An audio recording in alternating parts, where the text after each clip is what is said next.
I'm sort of paranoid. There's an army of slugs trying to take over the world, and my brother's one of them. I control it. You ever hear this saying that human beings are reluctant to change? I guess they've never met any of my friends before. If you want to save the world, you have to change. When it comes to the Yeerks, all we know is that they're trying to destroy us. Everyone we know and our planet. But we're a threat to them. 5 teenagers. I know my friends and I can save Tom. I'm gonna use Elthanger's gift. The power to morph. I realize what's at stake here. It's the total ruin of our planet by the Yeerks. And it's scary. Every time I do something, I get a little stronger and I get smarter. I'm scared too. But fear doesn't stop me. Because I'm more afraid of what will happen if I don't do anything. And when I morphed into the tiger, I wasn't afraid for a second. No Yeerk was gonna stand in my way. Feeling like the tiger has changed me, made me confident, stronger. I'm not as afraid anymore.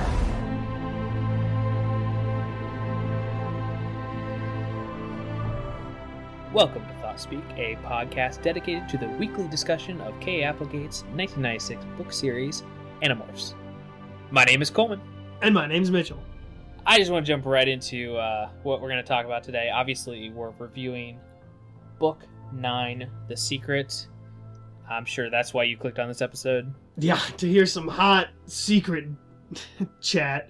But no, but I want to jump into the discussion today, because we have a lot of emails to read after the end of the show, some comments. We actually got a couple questions that I thought were particularly interesting to talk about at the beginning of the show. But you had a couple things you want to talk about first, so I'll let you jump right into that. Right, yeah. I just briefly wanted to mention that I was perusing the bookstore like I do the other day, and a book jumped out at me, not literally, called Eve and Adam. And I had no idea, but it was a Katherine Applegate, Michael Grant collaboration book. I just think that was awesome that he finally got on the cover, They're working together. I'm glad he finally got some recognition. Well, it would actually be really interesting to find out how much of it he wrote and how much he was responsible for. But I just thought the About the Authors page on the back is kind of cool because it in Michael Grant's part, it says Michael Grant's the author of the Berserk series and the best-selling Gone series. Together, as K.A. Applegate, he and Katherine wrote the very popular Animorphs series. Eve and Adam is their first credited collaboration. I have a feeling that a lot of the hard concepts, or a lot of the hard sci-fi concepts in Animorphs, and a lot of the brutality probably came from him. Well, that would be interesting to find out about. I'm sure all of Book 9 came from her. Well, I only say that because a lot of the series he's gone off and written by himself are pretty brutal, having to do with kids and. Yeah, I really want to read that Gone series because all the kids in the classroom that I work in are reading that currently. I see it sitting on their desks every day, and I'm like, I just want to steal that kid's book. Yeah, so I don't know. I attribute a lot of the best aspects of Animorphs to Michael Grant, and that's coming from very little knowledge, but that's my opinion. And I did find and buy the first Berserk book as well. So I really want to read that. But Animorphs are just taking up all my time. Yeah, Animorphs. Not necessarily a bad thing. Definitely not. Except when it's a not as good book in the series. Right, yeah. I guess I should point out that if my voice sounds different at all, it is because I am currently going through a cold. It's unfortunate, but I might be blowing my nose and sniffling throughout the episode. And it really sucks because I really should have timed it for our review of Book 12. That would be the fitting time to have a cold. I don't know, man. I think it gives your voice like a smoky texture that's perfect for podcast radio. Why, thank you. So did you have anything else that you wanted to drop on our listeners? I built a garden bed over the weekend. It's pretty No sweet. one cares about your garden. I have a couple questions from listeners that I thought were pretty interesting, or at least that we would have strong opinions on. And they were unique questions other than the hundreds of emails we get just talking about how great our show is and how great we are as hosts. Yeah, it's a good thing we turned on that spam filter. First question is, okay, I gotta set this up. I can't just ask it. First off, you gotta picture movies with animals, like well-known movies with animals. There's tons of them out there, but just get a couple in your head or think about it. And the question is basically, it's almost a game you could play, like a drinking game, but take a movie that has a prominent animal in it that's either relevant to the plot or is there the entire time. Air Buddies. Yeah. Imagine if throughout that entire movie, the animal were an Animorph in Morph. So what movie would be the most interesting if you knew the entire time that it was an Animorph actually in Morph during the plot of the movie? Oh, Homeward Bound. All three of them. That's Shadow, Chance, and Sassy. All three of them are Marco, Axe, and let's say Rachel. I think you could actually edit that movie into an Animorphs movie because they're thought speaking to each other. They're, there's the next fan project. Start re-editing famous animal movies with the Animorphs interwoven in. Yeah. Well, the only thing with that one is you'd have to think that whoever these Animorphs are, they've kind of gone insane because all they're talking about is getting home to their masters and like sleeping by the window. And well, that's just the movie dialogue. You'd re-edit it for whatever purpose. I mean, they'd be running from Hork-Bajir out in the forests. Look, Jake, a Yerk mountain lion. We better stop it. Old Yeller, and Old Yeller is played by Elfangor. Oh wow, Old Yeller is a really messed up movie. If that was an Animorph or an Andalite Morph. Well, it's kind of a messed up movie, regardless. Well, if you think of like Air Bud, that right there, I mean that's what Marco wants to do, though. He wants to go to. He says he wants to take his power to Hollywood. He would be Air Buddy. Yeah, but the fact that the dog still acts like a dog is kind of sad because you gotta think maybe it's an Animorph who's stuck in Morph, and they like were in one really bad battle where they hit their head, so they're kind of like an Animorph with Down syndrome who thinks they're a dog. But they still. It's like Jake. He still remembers to play basketball. No, that would be great. Yeah. While in Dogmorph, Jake hits his head. I think the best one I can think of that makes it a really, really messed up movie is that movie from the 90s, The Ghost in the Darkness, about the two man-eating lions. Yeah, the two lions. They're just coming into this African camp and fighting Michael Douglas. It's like two Davids. Even better. One of them's David and one of them's Rachel. Yeah, they've joined forces. They got married and moved to Africa. People who haven't seen Ghost in the Darkness have no idea what we're talking about. The Ghost in the Darkness is the greatest 90s movie that's ever made. It's Val Kilmer and Michael Douglas hunting lions, these two humongous man-eating lions, while trying to build a bridge in Africa. And it's amazing. And it's actually based off real-life events. Yeah, that's a true story, too. Yeah, except the lions in the movie are male lions with manes and everything. And in the real-life scenario, they were two female lions. So the woman being suppressed again. It's just another whitewashing Hollywood story. But no, it's a great movie, and it totally, if they were Animorphs, it totally puts the dream sequence where the two lions murder Val Kilmer's baby into a new. This is a really weird topic. What's next? I love the topic. That's why I picked it because it's so weird. It's such a weird question. I think one more. I want to think of one more movie. Oh, you know what? Planet of the Apes, or you could even do like Rise of the Planet of the Apes. It's it's a bunch of Animorphs stuck in Morph, reclaiming their humanity and breaking out of zoos. Operation Dumbo Drop, the story of one army team's task to move Rachel back to their hometown. Yeah. Okay, so the second question that I thought was we've kind of answered it before. We've talked about battle morphs, like what battle morph would you have? But the other question was, what would be the most useful morph you could think of? Like if you could only have one morph, and you had to use it for tons of different scenarios, which one would you go with? I don't. In what context? Are we fighting a war here, or are we just living our lives? I'm saying you get to tomorrow. You don't know if the Yeerks are real or any of that, but tomorrow you find out that you can get the morphing ability, but it's only one animal. What animal are you going to choose that will give you the most broad implications? Just a younger, more attractive human. Really, why would I want to be an animal? Well, I'm saying you could. I guess that's a valid answer, but I mean, if maybe there are some animal things that'll come useful. I don't know. Okay, if it had to be an animal, a dog, because I like dogs. I don't know. What?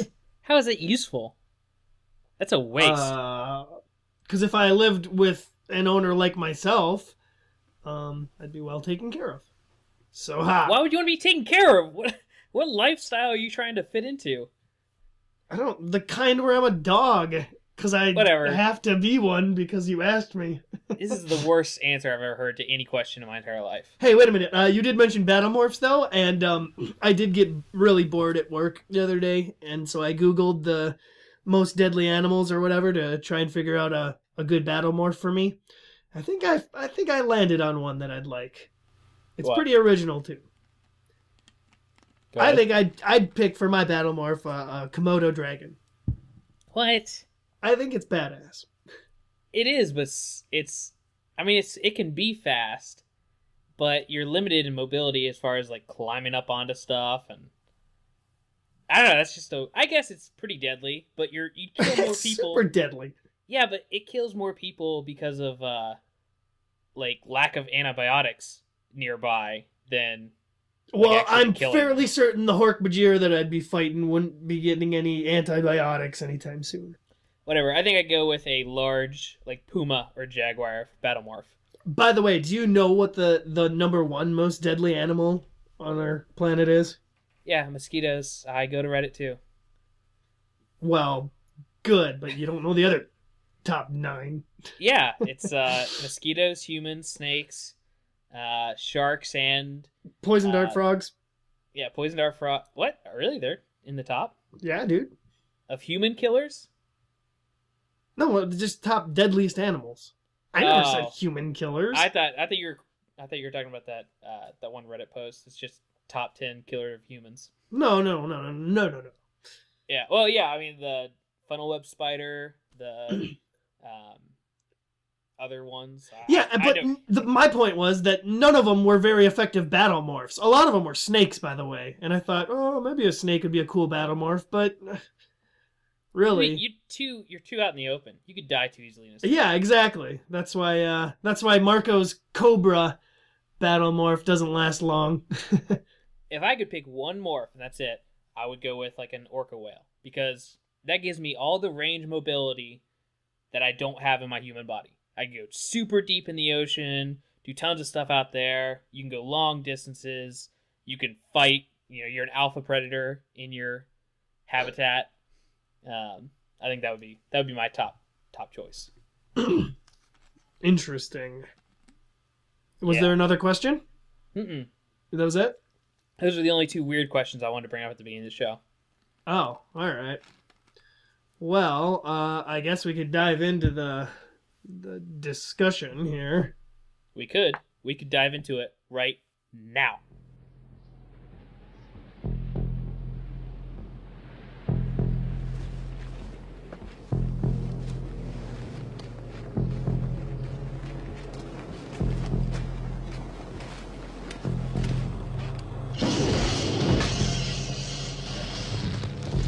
I know I'm human.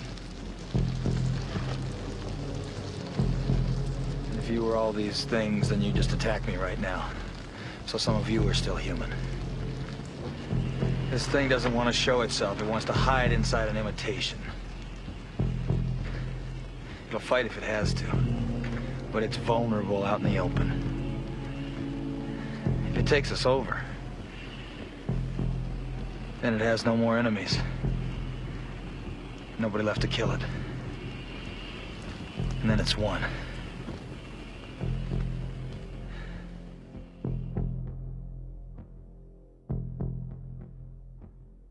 So like we mentioned tonight, we are talking about Animorphs book number 9, The Secret. Tell us about the cover, Coleman. Well, on the cover, we have our first... Maybe it's not the first one, but the logo itself, the Animorphs logo, is a little more plain. There's only one color, and it's a white background. But I think that's different than the other ones. I'd have to check, but... Oh, I never even noticed. Yeah, I think the logo looks different. It's got a shiny background, but everything else is... There's no other colors or anything. As far as the rest of the cover, apparently there's no place to run, but also no place to hide. So I guess they all die in this one, according to the front logo. Then it's just your standard, I mean, even more generically standard than usual cloud background, because it's like normal colors for clouds. Yeah, kind of, yeah. And then Cassie's turning into a wolf. But she's doing it very Zen-like in her cross-legged stance. Wouldn't her wolf legs be all like knotted into mangled? Each other from trying to go? You would think, but nah. Their bones rearrange and stuff. I'm gonna actually just take issue with the entire idea of these different poses for morphs. If I was gonna morph into some crazy animal and I don't know if I don't know how my bones are gonna rearrange and my body's going to react to morphing a creature, I'm gonna stand straight up and just stand still with my arms out a little bit and then just start morphing. Well, that's kind of how they do it. Yeah, not on the front covers. No, on the front covers, they're trying to sell books. You know how many clothes the front cover Animorphs have gone through? Oh, yeah. They've ripped them apart. That is true. In very few of the covers are they actually wearing their morphing outfits. And when they're not even wearing their morph... Right off the top of my head, the only one I can think of is the one where they're wearing a wetsuit, which still isn't their morphing outfit. Although that would be a very smart morphing outfit. Yeah, I don't understand why they didn't start incorporating wetsuits. Because Mark was in charge. Like I've mentioned before, book number 19, I think it is, Cassie's in a leotard, turning into a butterfly. Yeah, that is. But I still think that was a more of a design choice. Like, whoever was in charge of the graphic design of the front covers or the vector mask or whatever, they were probably thinking, oh, Cassie's a girl. Probably in ballet class. Let's put her in a leotard. Like, not even knowing that that's a major plot point of the book. Right. Because obviously, the people who were designing these covers never read the books. You can tell. As evidenced by Tobias.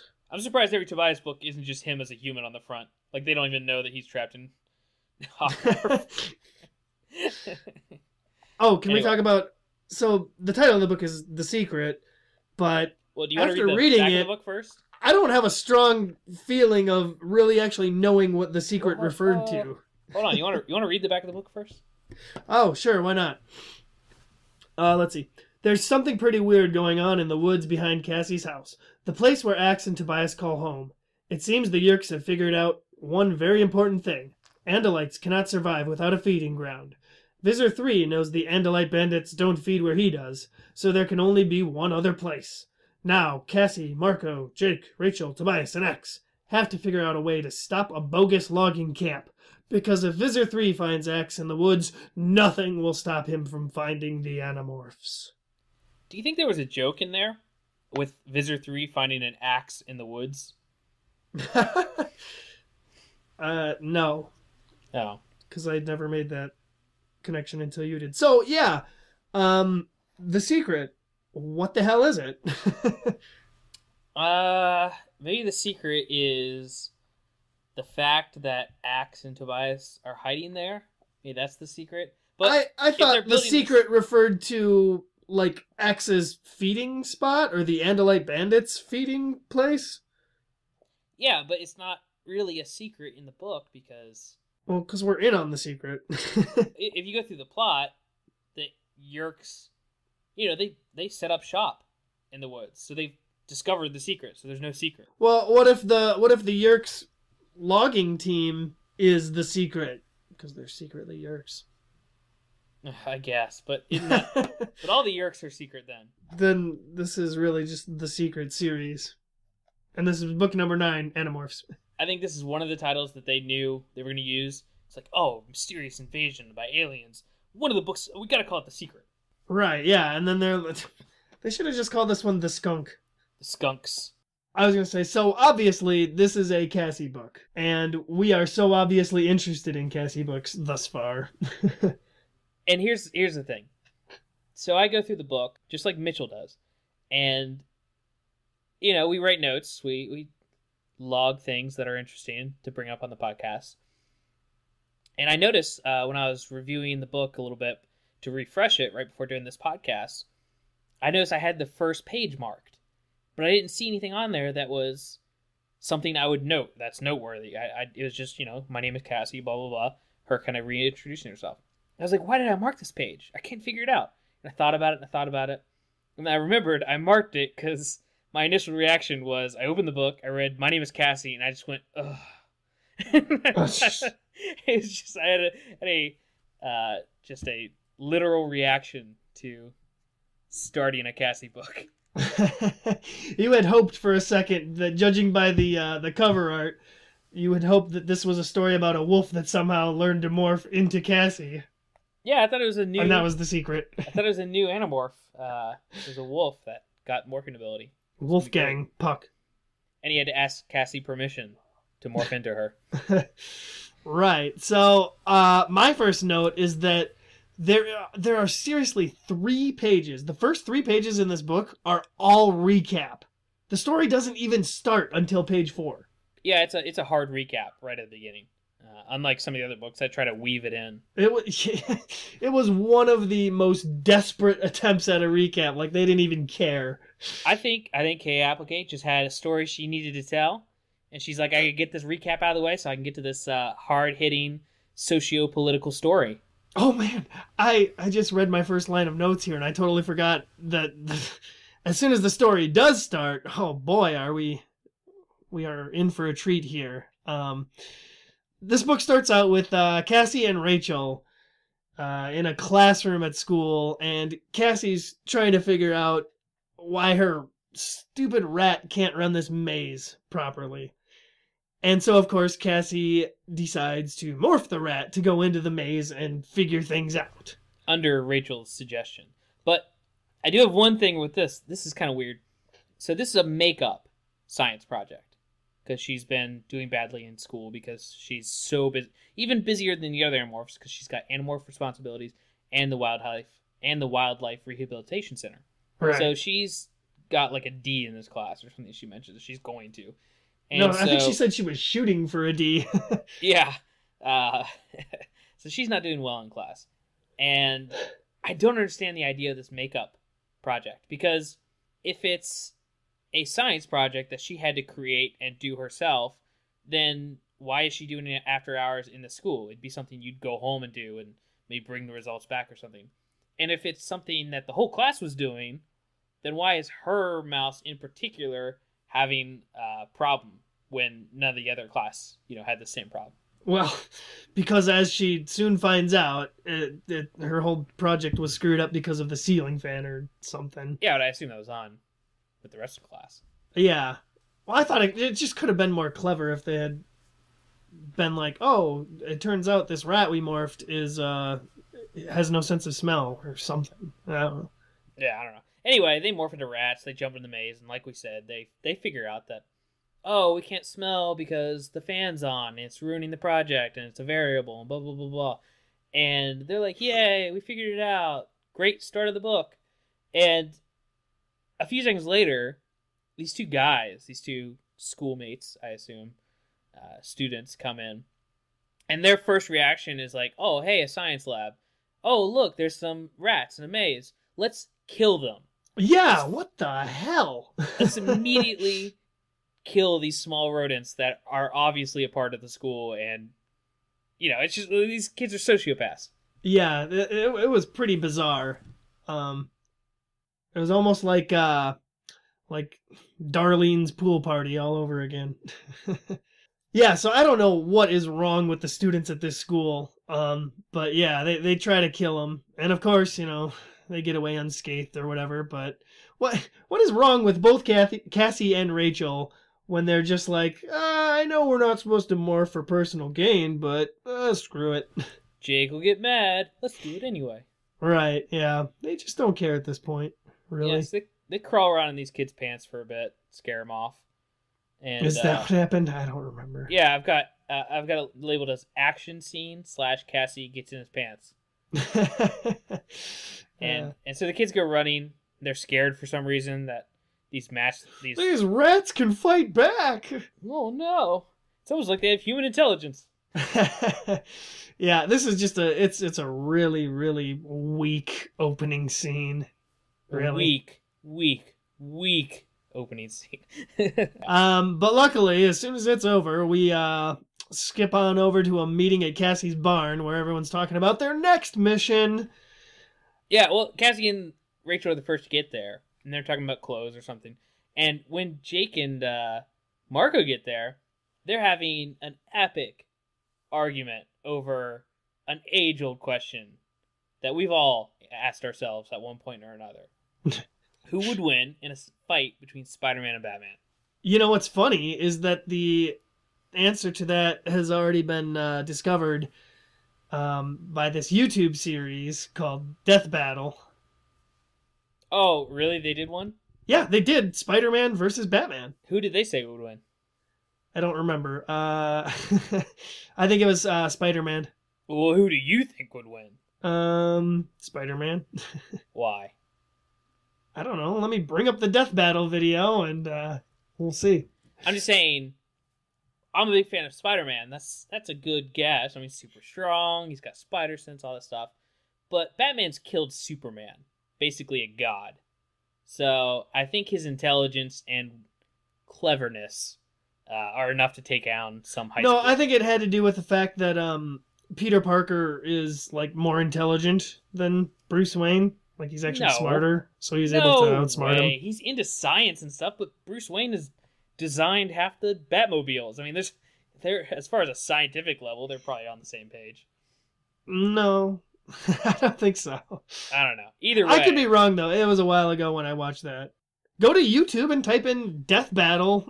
No, we're recording a podcast right now. I have no time. No, not you. I'm telling our listeners to do it. Because it's a great series. It's from ScrewAttack.com. Listeners, you need to make up your own minds on who would really win.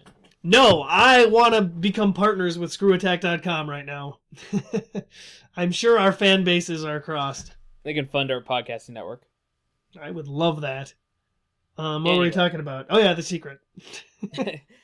But as you said, once they all get there, they come to the understanding that it's Tobias and Axe who called this meeting. Yes, because as it would turn out, a logging team is cutting down the forest. And it's funny here because in my notes I put a Yerk logging team is curing down the forest. I didn't even care enough to change my typo. That's bad.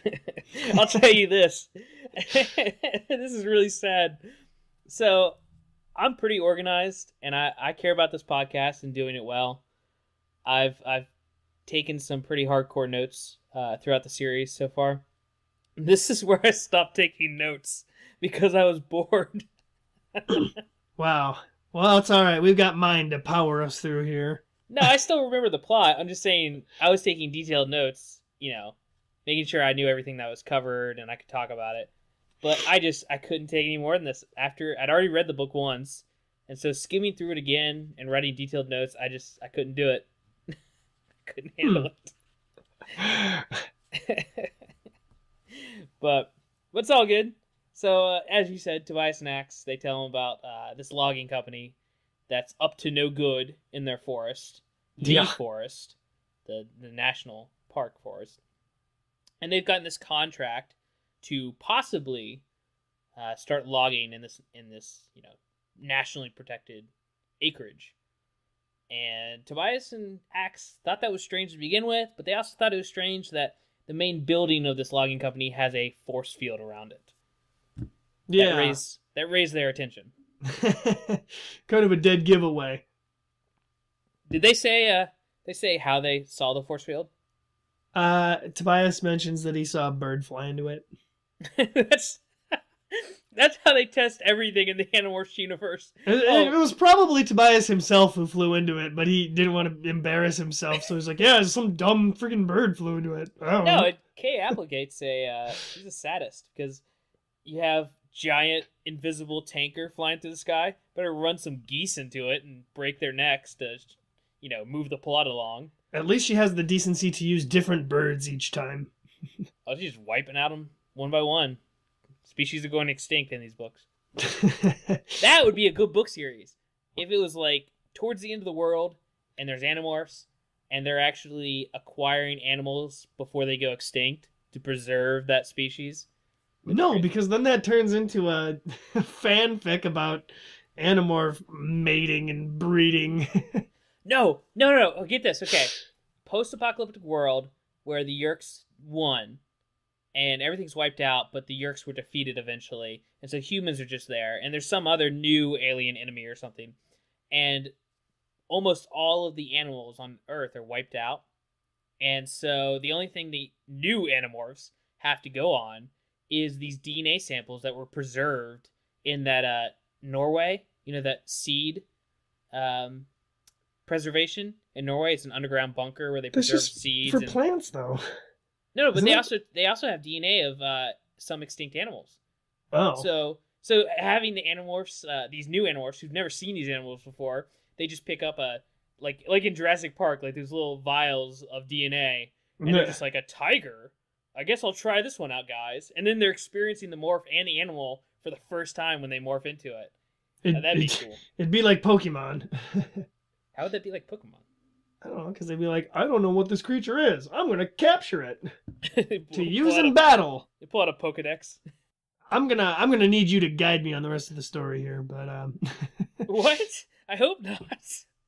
I got Yeerk logging team's cutting down the forest. Everyone goes to investigate, and Marco almost gets caught by a net, but Axe saves him. You want to elaborate? No, I'm just saying, you wanted me to help you lead us through the rest of the book, but I didn't take detailed notes, but I still have my notes that I thought were unique things to talk about. So After the logging company with force fields, the next note I have is termites. Yeah, that's helpful. Okay, well, as I just mentioned, they all decide to go investigate the place, the logging company, and obviously they go in wolf morph because that just makes sense. And this is when they screw up somehow, and the Yeerks have apparently figured out this amazing new net technology, which manages to ensnare Marco. I have no idea I'm waiting for you to add some stuff, man. I have no idea what you're talking about. This is the next part of the story. What do you mean?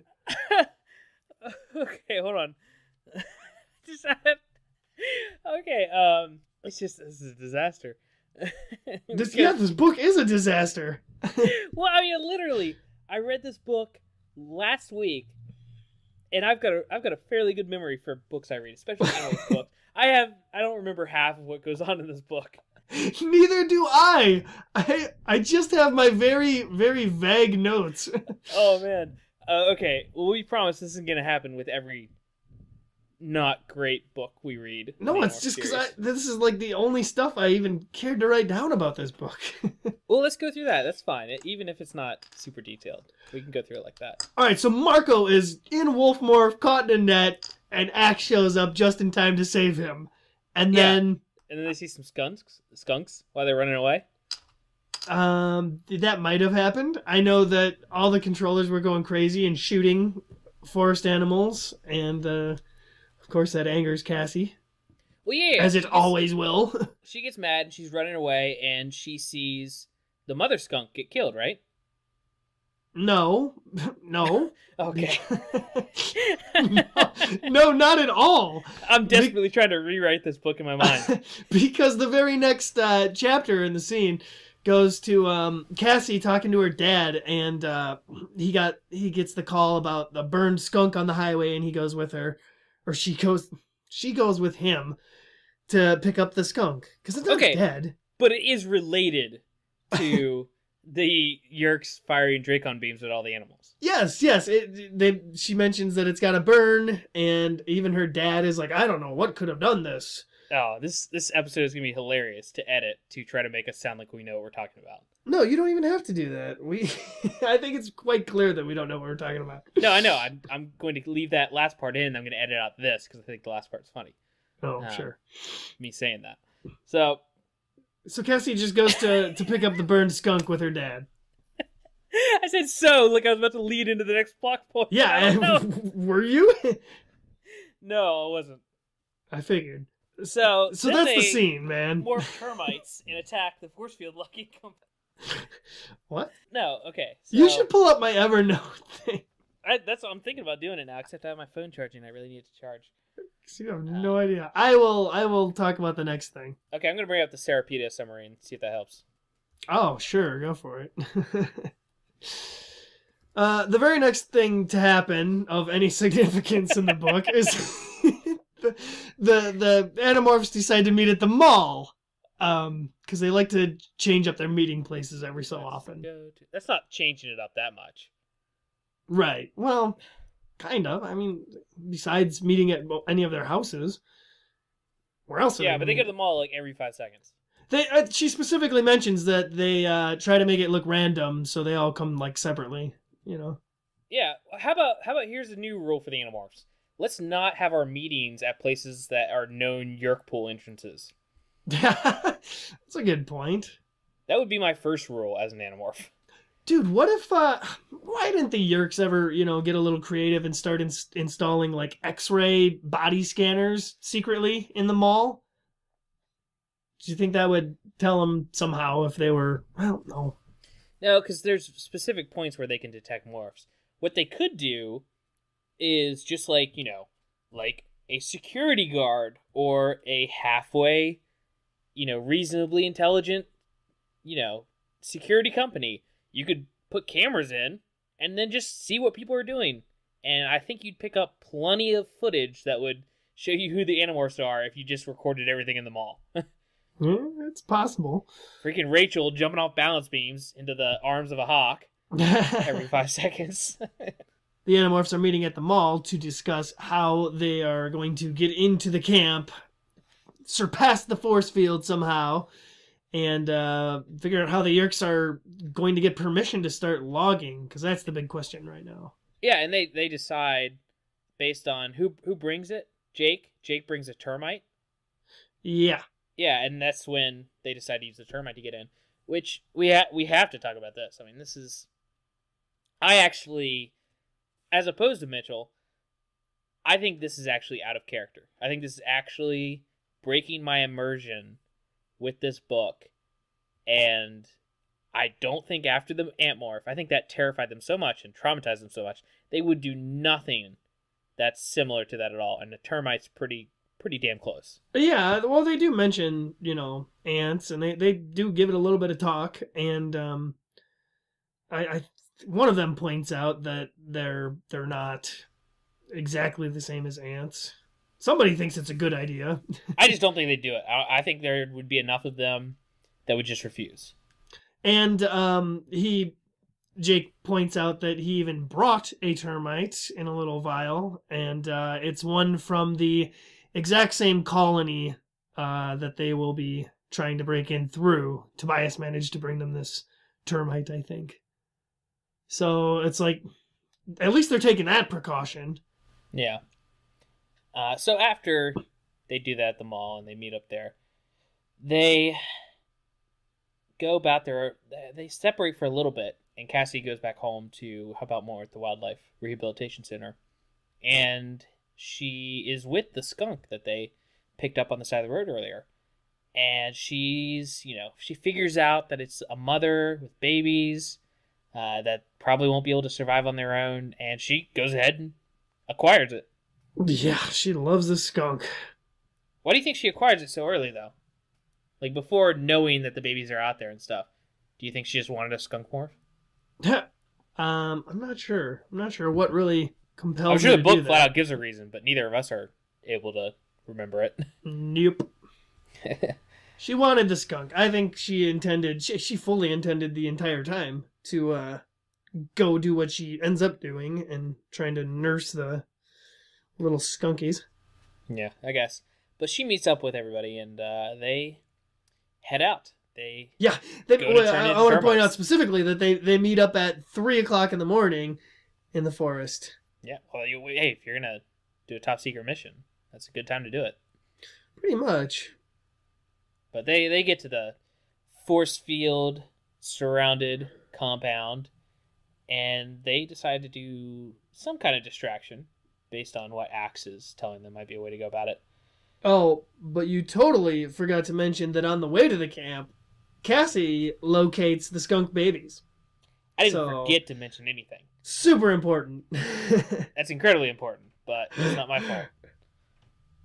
It's not in the summary. I know, I figured.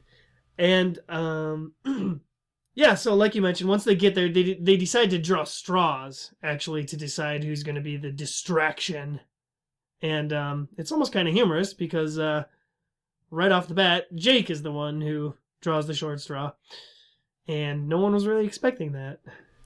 Yeah, and he morphs wolf, which I wonder how many more times in the series he's going to go wolf morph. It's not really one he uses very often. Yeah, that's true. Besides traveling and stuff. I don't know, but Jake goes off to distract the whole Yerk camp in his wolf morph, and everyone else has to go termite, which is really unfortunate.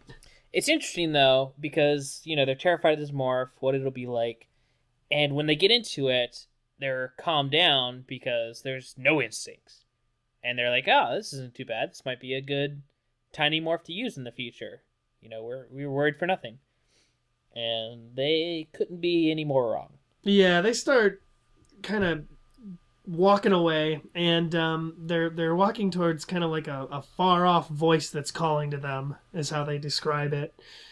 An important factor of this is that Jake specifically said, because he was worried about what happened with the ants and stuff, he made sure that this was the same he got the termite from the same colony that they're nearby with this force field. I don't know when he did that, but he made sure it was the exact same colony that he got this termite from, so that they would be a part of that colony going in. Yeah, well, I told you, Tobias got it for him. Oh, well, fine. I'll edit out my stupidity then. I don't care. No, it's okay. You can leave it in. Nope, magic. Yeah. So they follow this far-off voice that's calling to them into that termite colony, and kind of end up losing themselves. Yeah, it's even worse than the ant morph to a degree, because the ant morph, once they figured out what was going on, they were able to take control again. But this is such a strong signal from, if you can tell, this is a termite queen calling to them. This is such a strong presence in their body that they have no control over their limbs or their bodily functions or anything. It completely has them under its spell. Yeah, that's weird. Are termites really like that? Possibly. It's kind of just, the theory with, you see movies and stuff like Aliens and stuff where there's a alien queen and it's telepathically talking to the drones, and right. I don't know, there's something there, but it's probably more based on like signals and smells and things like that. Right. Well, clearly they have some amount of control, because the only way they're able to free themselves here is that Cassie manages to chomp down on the queen and kill her, and that frees everyone. So they are able to remind me of this. Isn't this brought up multiple times throughout like other books? Her recalling this, killing this termite queen? Well, it's definitely brought up through the rest of this book. Yeah, but I think it's like a huge regret she has through like other books and stuff. It might be, because it becomes a big deal to her throughout this book, is just the fact that, she feels like they're doing the exact same thing as the Yerks, is coming into these other societies and completely ruining them for their own selfish reasons. It's the first thing she kills that is just considered insignificant, and they, it wouldn't have died if they hadn't been there. It's not like a Yeerk or something that, attacks them or is already doing something wrong. This is a place that they invaded, and then they ruined it. Yeah, and this is definitely goes against Cassie's, honor code here, or nature code, or whatever. This is the only interesting thing she brings up. The fact that size actually matters to our human empathy. A termite, even though there's other larger animals, like a little kid could shoot a deer and still feel really bad about it, even though it's a pretty mindless animal. But, you see an ant or something small that could possibly have the same, level of intelligence as a, something larger, or a cow or a stupid dog or something. I'm not saying dogs in general. I'm saying a particularly dumb dog or something that we as humans would love and protect and everything else. But once it's a really small size, like, we'll wipe out an entire colony because we're bored or because it's near our house. Yeah. Read Ender's Game. Yeah. But, that's a little bit of a different situation. But let's see here. Well, where are we in book 9? Cassie kills the termite queen and scars herself forever. She's forever changed. And they just, as soon as they're like free from the spell or whatever, they demorph right away. They're like, I don't even care who sees us. We're demorphing. We're getting out of here. And Cassie in particular, when she comes out of it, she's just freaking out. Like, they're inside this little room in the camp, in the logging camp. And as soon as she manages to get back to her human body, she just starts freaking out. And Rachel has to hold her down and, like, comfort her while Axe is over there hacking the computer in the room. It's kind of crazy that no one hurt her. She's getting pretty crazed. Yeah, she's definitely, like, screaming. And, I mean, Rachel has to come, hold her down. I'm surprised Rachel didn't just, like, punch her out. Yeah. No, she would never do that. She's smarter. She knows she needs her mobile. Yeah. But they found out the guy who is the deciding vote and allowing this logging company to go to town on this forest. I like how anytime Axe accesses a computer, it just advances the plot, no matter what it is. Yeah, if he goes near a computer, either a disaster is going to happen or a Deus Ex Machina is going to happen. Basically, since he's able to discover that the Yeerks still need the permission of just one guy to officially start their little logging thing. And potentially find the Animorphs. Man, for not even having official permission yet, the Yeerks are really jumping the gun out there. Yeah, but they basically want to make a controller out of this guy, which is how they solve 99% of their problems. And if they do that, obviously he'll vote their way, and they'll be allowed to do whatever they want. Yeah. Oh, and another thing, before discovering all of this useful plot advancement, Axe also manages to turn off the defense systems for the logging camp. And that pretty much allows them to just run out easily in wolf morph with absolutely no trouble. And he also hacks it and leaves in a back door so they can access that computer from Marco's home computer. Oh, they finally figured that out. He couldn't do that though before. No, he just figured this out. He bought a book at the bookstore and let him figure it out. Not making that up. Linux for dummies. Yeah. Or Linux, sorry. But they get out of there, and everyone except Axe, turns into a wolf, and they head out into the forest. Yeah, let's see. And then I've got Cassie goes home and feels terrible. Yeah, and Rachel's with her. Yeah, I guess so. Yeah, I remember. They have a big long talk, don't they?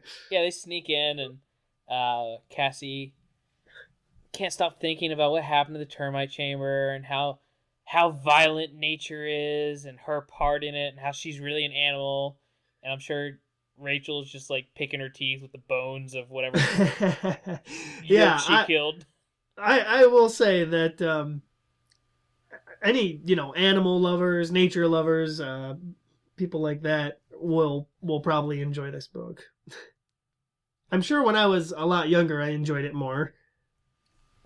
I don't know. I mean, it's not really a big nature vibe because, as I've mentioned, one of my biggest things I care about is conservation of, like whales and cetaceans and stuff. But this isn't even environmentalism. This is just...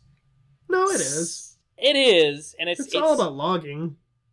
Well, yeah, it's about logging, and I know the broader points it's trying to make with the queen. I get that. It's not doing them in an effective way. It's making Cassie seem like the kind of person you don't want to be. I guess so. In a war, yeah. Not a war, just in general. I want to be nothing like Cassie after reading this book. Oh. Well, she just doesn't make very good decisions. In a series where life and death constantly is decided by your decisions. So the next day, Cassie decides, oh yeah, this is where we get this wonderful subplot starting here. Cassie decides to go off and find the skunk babies. And she gets a little help from Tobias. Yeah. Take it away, Coleman. Well, okay, this is a good part. I almost suggested that we just not talk about the subplot, but there's a and that would be crazy because it's a major part of this book. But well, yeah, I almost suggested it, but here's I almost denied it. Here's an interesting part. So Tobias learns about the whole skunks from Cassie and why she's obsessed with them. And Cassie's like, hey, have you seen anything like this? Any skunk babies around this park? Because I saw them and blah, blah, blah. You said that she saw them, right? Yeah. She made note of them earlier. Well, she wants to find them again in the daylight. And she wants Tobias's help. And Tobias is like, are you sure you want to save them? You want to go out there? And Cassie's like, what? What do you... Oh, Tobias... What did you do? So Tobias already ate one of these guys. Yeah. She says there are 5 skunk babies, and Tobias says, well, there's 4 of them still alive. And she gets pissed. I mean, she is just flat out angry with him. And it's so... See, this is where you lose me on the environmental message. Because environmentalists should be fighting for nature to run its course. And she's mad because the skunk babies she's already attached herself to because she's a human who feels empathy, unlike animals. And she gets mad at Tobias for doing what he needs to do to survive. She doesn't get mad every time he kills a mouse, but I'm sure she formed a personal relationship with that mouse. She'd be pissed that Tobias killed it. It's just dumb. It's just stupid. Well, you're forgetting one very important key fact here, which is she's like 13, dude. I don't care. So, with Tobias's help, he leads her into the forest, straight to the skunk babies, and... No, hold on. No, you have opened the floodgates on this. So you're saying she's 13, so she she's being unreasonable, and it makes sense, and blah, blah, blah. Tobias is also 13, and he should get complete carte blanche on any issue that they have with him. He has already suffered from being an Animorph. He has paid his price. He can do whatever he wants. He can start killing people, as far as I'm concerned. And I'm like, whoa, I don't want to mess with Tobias. He's had a rough life. Yeah, I guess. Well, it sounds like you're really getting caught up on this thing, but because it's the only interesting thing to talk about this book. She doesn't hold a grudge or anything. She forgives him pretty quick. She does. No. She a couple times is still being snarky to him. Even past this next section. I remember that. Throughout the rest of the book, she has a couple snarky comments for Tobias. Well, clearly they're not as bad as you're making them out to be. Well, no, there has to be a scene later where she forgives him. I'm pretty sure later on there's a scene where she like takes Tobias aside and forgives him for what he did. That perfectly normal thing he did. Either way, I didn't think it was that big of a thing to the plot. Whatever. I wish Tobias would have eaten all of them. Like he would have just, pigged out. I'm sure he was planning on it, man. And even if you could make the argument that she's 13 and all this stuff, you know what? Katherine Applegate decided that this was important enough to base half the book on. So there's where the problem really lies. Yes, that is true, because after finding these skunk babies, she morphs into the mom skunk and falls asleep with them. Then she's woken up immediately by Jake coming to yell at her. Being in morph should be like driving down the interstate. If your eyes droop, you need to pull over. Yeah, that's a good analogy. Thank you. So Cassie insists on taking care of the skunks. Like, this is like her. I don't even know what to compare it to. This is her pet project, I guess. She wants to save these skunks long enough to reunite them with their mother, who is still healing up at her barn. Oh, you skipped the part where they're grabbing grasshoppers in their talons and dropping them off into the hole and feeding them. No, I'm not. This is the part, because this is where, after Jake comes to yell at her and she insists on taking care of the babies, they all kind of come together and try to figure out a plan to take care of these skunks, because Cassie is so dead set on it. No, they do the grasshopper thing before. Maybe they do the grasshopper thing again, but they start it before she falls asleep. Well, get your book 9 The Secret straight. No, you're out of line. You're out of line. I'm talking about when they're first coming together, because initially Jake is all pissed off at her. Yeah, how stupid this is. That's after that, but I was specifically talking about the whole grasshopper thing. That's coming up. They're figuring out the plan how to take care of these skunks, and then it immediately cuts to Cassie's taking the little babies on a walk later, and she ends up spraying Jake's dog Homer because he comes bounding at him. Anyway, we just hit an hour, and we really need to. I think we can wrap this up here shortly. Dude, I am trying. I am powering through. I'm just trying to find anything that will make this episode actually interesting, because the book's not doing it. I've only got a couple more things here. Okay, yeah, by all means. Let's fly through it. Oh, I don't know if this is the point in the story yet where I have one thing dog-eared here in my book. Dog-eared Homer. Yeah, let's see. So they're taking care of the skunk babies. That's all you need to know. I dog-eared Marco had one good zinger in this book, and I'm going to read it to you now, because this book doesn't have much else good to give us. I hope it's the same thing I wrote down. It might be. Marco shrugged. Actually, it's kind of a relief finding out Cassie is crazy. We know Rachel's nuts. We know I'm crazy. Cassie's been the only sane one for so long. Welcome to the loony bin, Cassie. Save the skunks. Hug the trees. Let dogs vote. Yep, this is the exact same thing I wrote down. The let dogs vote is the best line. Uh-huh. Yeah, so there's Marco's one good zinger for this book. And there's the end of my notes. This is when they're all taking care of the skunks. As you said, they're, feeding it grasshoppers and whatever, and Cassie's taking them on a walk, sprays Homer, blah, blah, blah. And this is when Jake is showing up to reveal that the important vote guy, as I dubbed him, his actual name is Farrand. Farrand, there we go. Mr. Farrand is going to be coming to the camp in 1 hour. Dun, dun, dun. And their plan is to save him and stop the logging. That's all I got. And then they do it. And then they do it. No, Cassie and Tobias, they... Oh yeah, this is weird because there's so much Cassie and Tobias pairing in this book. Well, yeah, you gotta build that subplot of her gradually forgiving him for the nonsense that he committed. Right. Well, they all split up, and we get Cassie and Tobias flying overhead to do some observational stuff here, and they see the guy, Mr. Farron, arriving at the camp, and this is when we get Visitor 3 and Human Morph coming out to greet him, and I don't think at this point, I think this is the first time Cassie has seen Visitor 3's Human Morph. Tobias has seen him before. I thought she saw him at the secret meeting in the one book. No, they were all in Roach Morph and they couldn't see him. Tobias was the only one to see his Human Morph that time. Okay.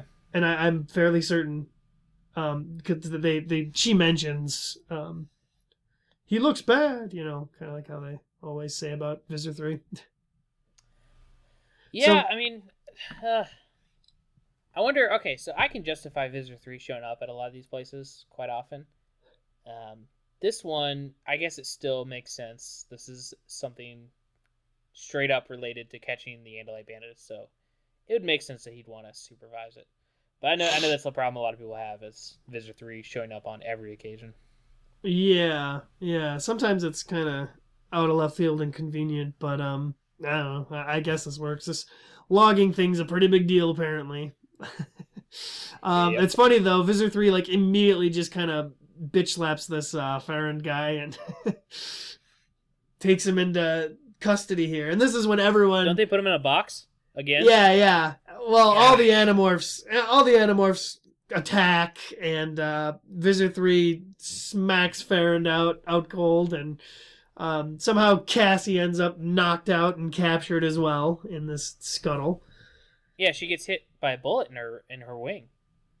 She blacks out because she hits the ground. Oh yeah, she's still in bird morph at this point. But she does wake up in a box with the Mr. Farron guy. What is his obsession? It's the cat thing.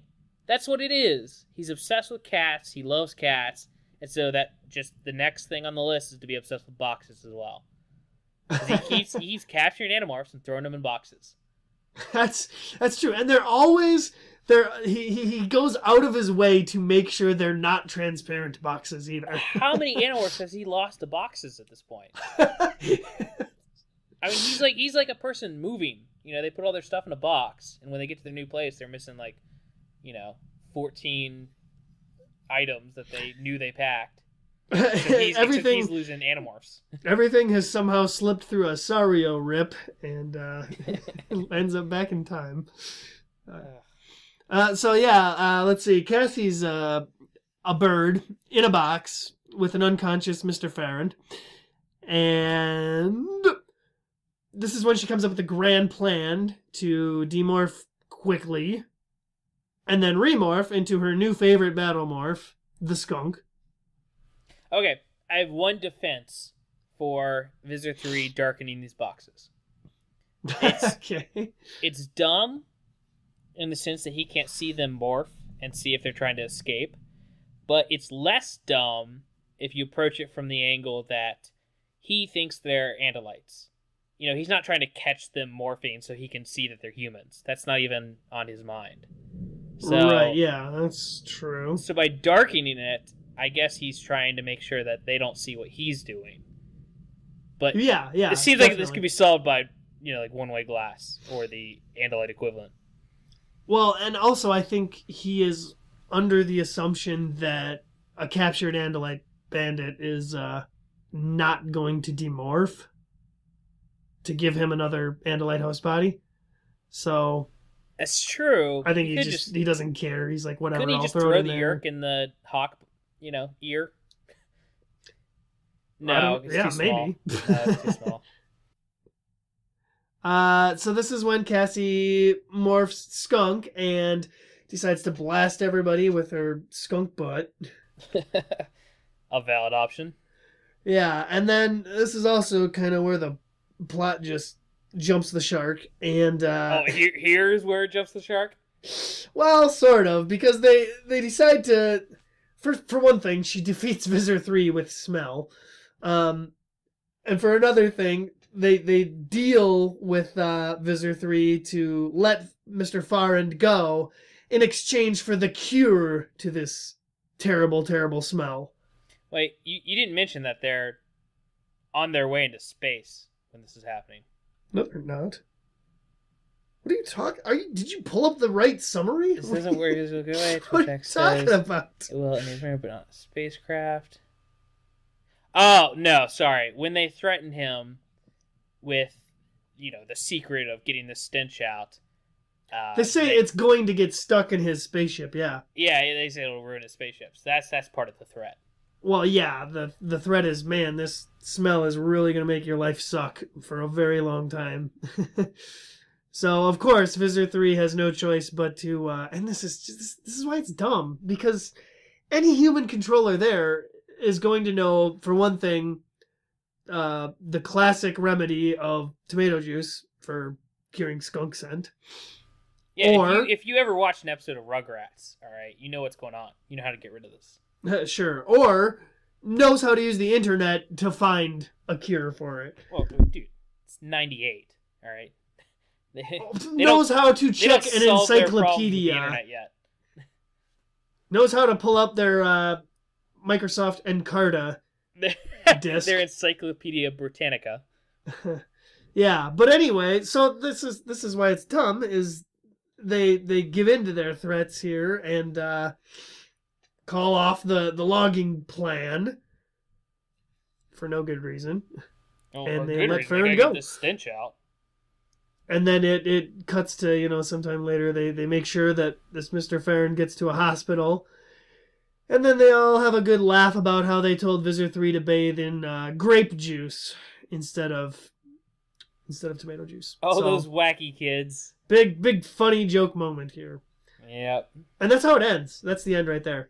They seriously defeated Visitor 3 by making him stink, and he just accepted that. That was how they defeated him. But you left out the whole point of this book is Jake gives a speech on how after, dealing with the skunk babies and all of that, he sides with Cassie, and they come to the beautiful realization that there's only one animal on this earth that has the capability to save all the other animals, and that's humans. Because we're all part of one system, man. And we gotta stand up for the skunks, I guess. Maybe that's the secret. The secret is that this is a horrible, horrible book. I wouldn't say horrible. I'm going to jump right into my review. Jumping straight up into my review. Go for it. So I love the Animorphs. I love these books. I love the weird ones. I love the bad ones that I've read. I'm a huge fan of the series. I love even when it brings weird concepts into the mix. I'm down. I'm interested. I can think of cool theories and have fun with it. What I can't have fun with is a dull and pointless book. And I came into this review thinking, you know what, maybe there are some aspects of it that I wasn't giving, my full appreciation or my time. But just talking about it has just made me angry. I was gonna be like, I'll give this a firm 2 out of 5. I don't need to tear down a book this early in the series or whatever. But no, this is a huge misstep. I don't even know what I'm reading. This is a 1 out of 5. I'm not even gonna make up a wacky, rating for it. It's a straight up 1 out of 5. Not a good Animorphs book. All right. Boom. By all means, tell me what saved this book to give. I'm sure you're gonna give it a 4 out of 5. No. I, for the most part, agreed with you on every point. However, I think where we differ is that my childhood was a lot more similar to Cassie's than yours was. So I kind of I relate to a lot of this stuff. No, I'm sorry, this is the middle of your review and we don't do this, but I'm not going to Dude, I'm reviewing right now. I know, I'm not going to let you take that path because, sure, your family is very close to animals. I understand that. Your mom raised wild animals, but my mom did too. I mean, she didn't have like a full-on thing like your mom did with getting raccoons and things like that, but we were a very animal-centric family with dogs. She would take in wild animals and help them every once in a while, squirrels and things like that. We were a very, very pro-animal family. And we'd go to shelters. We'd adopt dogs for limited times and find them good homes. We did that. Hey, thanks for hijacking my review to talk about how awesome you are. I know. I'm just saying that don't say that my lifestyle wasn't animal friendly and hugely part of that, because it totally was. Well, clearly not as big as mine. So shut up. Fine, go ahead. I'm just trying to say that I actually dug a lot of the nature stuff, and I agreed with Cassie's points for the most part. You know, that saving the planet is obviously very important, as well as fighting the Yeerks. But yeah, like you've pointed out, it's the most skippable Animorphs book that we've read so far, possibly in the whole series. Can you think of any more Animorphs books that are just as mediocre and skippable as this one? No, I can't. I mean, I honestly, we haven't gotten to some of the possibly truly bad ones, but even those ones sound fun. Right, they sound like they have a plot that actually makes some damn sense. This is just it's nonsense, is what it is. No, so we just had an Andalite feeding ground story. That was the last book where they did that, and now it's just like, oh yeah, let's recycle that whole Andalite feeding ground idea and turn it into this logging kind of story with a gigantic skunk subplot. And it's just not entirely entertaining or memorable. Both of us, we read this book, 2 weeks ago maybe? And we still just could not recall most things from this book. I couldn't remember most of the plot from this book a few days after I read it. I mean, literally, it left that much of an impression on me. Right. I just recall that there's a lot of stuff about skunks, and it ended pretty disappointingly. And that's what I was trying to say in my review, is that no matter whose family was more animal-centric, both of us are completely on board, 100%, with the message of this book. But the way the message is presented in the plot is horrible. Yeah, I suppose. I'm still gonna give it a 2 out of 5 though, because I'm reserving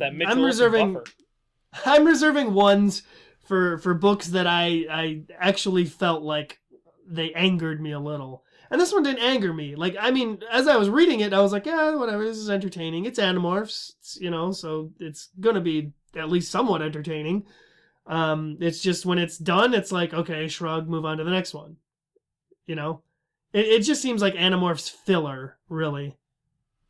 And yeah, but see, that's what makes me angry, because I'm all excited about the lore of the series and the universe it creates and what every book adds to it. And this doesn't add anything. I would say it substantially subtracts from kind of with the idiotic way that Visser 3 keeps getting defeated. They really are watering him down as a villain at this point. They're watering down their heroes. I think Cassie, as much as we tear her apart in this series, which if you're playing the drinking game they created for us on Reddit, you're wasted by the end of this episode. Because yeah, we've really torn her apart this time too. But for all the joking and blah blah blah, and I know this, I say this every episode, they have up to this point created a very interesting character with Cassie who evens out the Animorphs. She's had growth. She's definitely a part of the series. I would never subtract her from it. I wouldn't even say she's the worst Animorph. But, oh my gosh, she is horrible in this book, and I just want to slap her.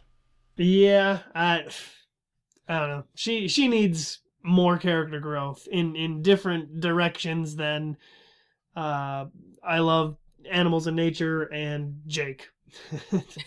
Those are her only 2 character developments so far, and it definitely shows. Yeah, they definitely, once you get past, 19, that's where she really becomes her own character. And oh my gosh, the end of the series, she could arguably be the most interesting character because of the events and what she does in relation to the other Animorphs.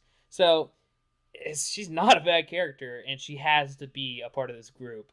But it's just like they don't know how to write her yet or something, or they keep having these missteps with her characters. It's crazy. I don't know. It just seems like every time we've, been in her mind, which is only twice so far, it's been the same kind of issues every time. It's a world of chaos and despair. Right, yeah. So, 2 out of 5 termite skunk morph. Termite skunks? Yeah, termite skunk morphs. That's good. That makes I don't know, man. I'm sick and tired of being sick. Yeah, I mean, I hope this doesn't end up being a resentful episode to the Animorphs fans. Are there really? You think there's some Book 9 purists out there who we've? I know there was at least one comment either on Reddit or on our Facebook where someone was like, "Oh, I can't wait till you get to Book 9." What? And yeah, I'm just serious. Someone said that, and I'm so sorry. Did they want to hear a disappointed review? I don't know. I think they were expecting us to like it. It's possible, but I don't know. both Maybe adults. they were just talking about like, I want to hear them talk about skunks. Maybe. We're not going to pull our punches with this series. We both love it. We've established that. We're not tearing it apart to tear it apart. No, and you know what? That brings up a good point, actually. I think a kid, like, us in 4th grade reading this would have a good time. Sure. But coming back as, 27-year-old adults, it's just, it does not hold up at all. And I wish I hadn't read it. Yeah. Well, I mean, yeah, we're re-examining the series. And I think we've been very lucky that so far each book has brought something new to the table. I mean, the alien had some missteps. But other than that, I mean, I guess I still don't really like The Visitor that much for the most part. But still, it's got leaps and bounds more interesting and more important things happening in it than this book. Right, yeah.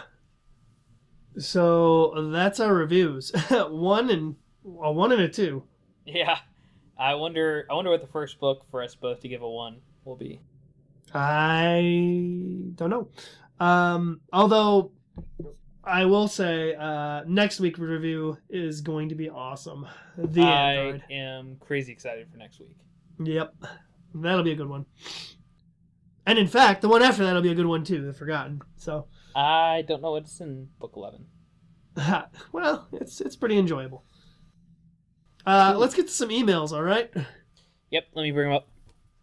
Let's get this show on the road. On the road! All right, so we have a few emails, and they are arguably from the same person. We're not entirely sure on this, or at least a couple are. Well, we'll give you the basics. But our first email is from Dylan Stone, and he just says, "Hello, I really enjoy your Animorphs podcast. There are some kids who today read Animorphs. I know this because I'm a kid, and I love reading the books. I'm 13 right now, and I picked up my first Animorphs book a few years ago at a used bookstore. The book was number 13, The Change. Anyway, my favorite character is Tobias and Cassie, and my favorite books are 43, The Test, 19, The Departure, 7, The Stranger, and 33, The Illusion. My least favorites are 36, The Mutation, and 28, The Experiment. I can't wait." Okay, yeah, this is who I was talking about. "I can't wait for the review for The Secret. P.S. All of Marco's Baywatch references in the message were changed to Jersey Shore references." What? Yeah. You're kidding me. That's what he says. Oh, that's terrible. That's pretty bad. Oh, this poor person. Although Marco, it's possible he's making fun of it in the book. Huh. So that might not be too bad. That's disheartening. Really. But yeah, Dylan, if you're still with us, if you didn't throw your iPod across the room while listening to this, we're sorry we hated The Secret and you were excited for it. I didn't hate it. Mitch, you hated Sir. it more than I did. You told me behind the scenes. I already edited it out. We're just trying to save face with Applegate because she listens to every one of the episodes. Dylan, you know that Coleman is a dirty liar? And that, Dirty? No, it's just, maybe when you get older you'll understand. We'll explain it to you when you go older.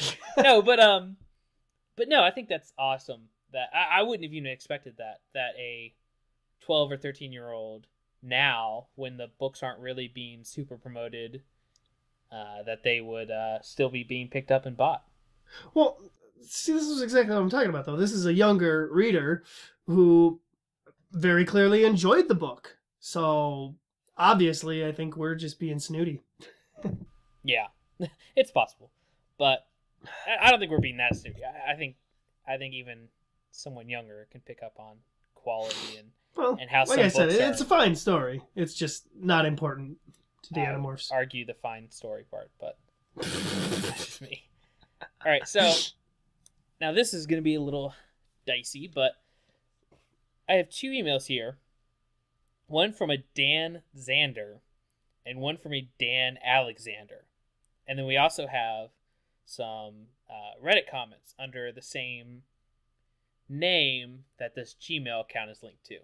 So I'm going to make a wild assumption here that this is all the same person.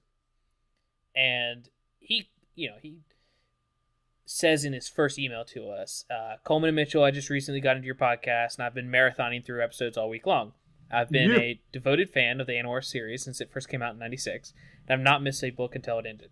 It has lived on in my memory ever since, and it's amazing to see the series come to life again in your podcast. And being able to relive all the best moments with you two has sent me on trips down memory lane with every episode you release. I haven't been very involved in the Animorphs subreddit, and I've only toyed with the thought of auditioning for the audiobook project. But listening to your podcast has inspired me to not let the embers of childhood memories fade back into obscurity. I hope to become much more involved in Animorphs community on Reddit, the audiobook project, as well as, hopefully, a contributor to some of the discussion in your podcast. You will likely be hearing from me again, both via email and Reddit, as user Craven or Geist. Yeah, I think that's how it's pronounced. As soon as I am all caught up on your podcast. So he goes on to mention quite a few things, just having to do with things we've discussed, and just a great email overall. Both the emails, because he then, if this is the same person, which I'm assuming it is, it's pretty likely, goes in to talk about our episode 8. Well, he did mention also that we brought up in episode 8 that we didn't know how many times they'd fallen from a high place and had to morph to get out of it. I didn't think it was that many, though. Well, he doesn't bring up all of them, but he did mention that they did do that in book 3 when they were falling out of the tanker. Yeah, I told you that. Yeah, you did, but, he wanted to follow it up. And he also has a point to talk about Axe's fleas and how they stay with him, because we were talking about that. Oh, yeah? And he says, I think it would tie directly into the premise of being able to morph clothing. Because fleas are so close to your body, they would pretty much count as clothing and stay with your body when it goes into Z-space. Come to that when you consider all the microorganisms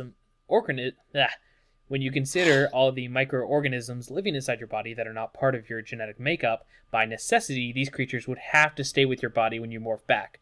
Otherwise, you would have to go through a complete immunosupplementation regimen every time you morph. So he's completely right. All the bacteria in our stomach and mouth and everything that actually, keeps us alive on this filthy planet, that would have to be transported into Z-space. So a flea or something would go along with it. Right. Huh. I guess that makes sense. Very interesting point. I think that could also go with yerks. I think if you had a yerk in your brain, obviously, we've already seen it morph, but that goes into a little more. Because your brain and your thoughts, actually, they're in Z-space, controlling the body you're in. So that's how a yerk would work as well, I guess. That is weird to think about it that way. Yeah, well, they didn't really bring all that up into the series, I don't believe, so we have to figure these things out for ourselves as fans of the series. And he also commented some stuff on Reddit, but I don't have that in front of me. But thank you, Dan, for chiming in and giving us a lot to think about. 2 really good emails and quite a bit on Reddit that we've been talking back and forth with. Yeah, there's definitely a lot on Reddit. And everybody else should come on out and join the conversation. We also got another 5-star review on iTunes, which could be from Dan as well. Not sure. But whoever that was, thank you very much. The more 5-star reviews, or just reviews in general on iTunes, might get us featured and spread the word of the podcast. And we really want it to grow much more than it already has, and it's growing really fast already. But I want to see it blow up. I want to see new Animorphs fans, people who've never heard of it. They jump onto the front page of iTunes and they're like, "Thoughtspeak, what's this?" And not to promote ourselves or make ourselves more famous or anything like that, but to get this series back in the hands of people who would enjoy it. So I'm in it strictly for fame. Yeah, I'm in it for the money. All the sweet cash we're pulling in from podcasting. Wait, we make money off this? You don't. I would also like to point out that on our Facebook page, we got a message from one Jeremy Crepeau? I don't know. I'm butchering it. Sorry, Jeremy. But he sent a lovely picture of his Animorphs book collection. And I think it's cool because he's got some bookends. I don't know where he obtained these from, but they look like official Animorphs art bookends. Scholastic must have been giving them out at some point in the 90s because he's got them. And it looks like he's actually got the Animorphs VHS tapes as well. Whoa. Yeah. And a bunch of the reprints too. So kudos, Jeremy, on your collection. I think I will post this picture on the website maybe. And that brings me to a very point of begging here. I think it would be cool if any fans that have the physical book collection would like to share a photo of theirs. We would love to put them on our website. I'm not going to say we have a prize for the best and most uniquely arranged collection. Don't say that we have a prize. But we might have a prize. You never know. It'd be a rare Animorphs artifact that is signed by Kay Applegate herself. No, I'm not saying that we'll give away anything super cool. I'm not going to say that we'll have, monetary rewards. Here's the reward. Here you go. Whoever sends in the best picture of themselves with their Animorphs collection in some kind of uniquely arranged way, or maybe you and the books are interacting in a unique way, me and Mitch will fax a picture of ourselves with thumbs up to whatever fax number you would want us to fax it to. No. You and I will print out the picture that they send, and then we will hold that picture up and have a picture of us taken, smiling and thumbs upping, and then we'll sign that, we'll autograph that picture and send it to them. Here, I'll even say it another way. If you find a unique way to arrange yourself with your book collection and send that picture to us, and we choose you as the best one, we will take the picture of you arranged that way and arrange ourselves around our book collections and send it and post it. So I promise nothing. All I want are pictures of book collections. I just want to make a contest out of it. Because I only have 2 books left, and then I am hella posting mine. I have 4 books left, unfortunately. Although, listeners, I want you to chime in on this as well. I have been searching and grinding and walking the streets to find panhandling. To find my will Animorphs work for Animorphs books. Yeah, I've been really, running around all over the place looking by hand and getting my Animorphs books. Whereas Mitch has gotten quite a few of his from Amazon and online. So I don't know. I don't know what you hold as the more impressive collection as far as finding it and collecting it, but I think Mitchell has taken the easy way out. And I think you're completely and utterly stupid, and there's nothing wrong with purchasing books online.